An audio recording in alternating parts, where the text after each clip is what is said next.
Hello పిల్లలు, ఎలా ఉన్నారు? నేను మీ చిట్టిని. ఈరోజు నేను మీకోసం ఒక చిన్న కథను తెచ్చాను. ఈ కథలో మనం నక్క ఏం చేసిందో చూద్దామా? అది ఒక అందమైన అడవిలోకి వెళ్ళింది. ఆ తర్వాత ఏం జరిగిందో చూడండి. అందని ద్రాక్ష పుల్లణ. అనగనగా ఒక నక్క ఉండేది. దానికి ఒకరోజు చాలా ఆకలివేసింది. అది రుచికరమైన ఆహారం కోసం అడవిలో తిరుగుతూ వెళ్ళేది.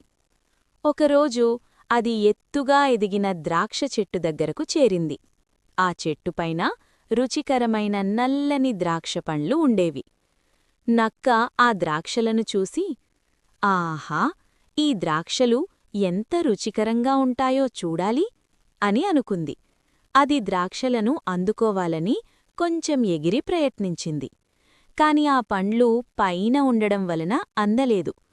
నక్క మళ్ళీ ఎగిరింది, కాని ఫలితం లేదు. చివరికి నక్క నిరుత్సాహపడి, ఈ ద్రాక్షలు ఏమీ రుచికరంగా ఉండవు, అవి పచ్చిగా ఉన్నాయి అని అనుకుంది. ఆ తర్వాత నక్క అక్కడి నుండి వేరే ఆహారం కోసం వెళ్ళిపోయింది. నీతి: మనం సాధ్యం కాని వాటిని తక్కువగా చూడడం వలన విజయం రాదు. ప్రయత్నం చేస్తేనే విజయం వస్తుంది. చూశారు కదా పిల్లలు, నక్క ఏం చేసిందో. కానీ మనం మాత్రం అలా చెయ్యకూడదు పిల్లలు.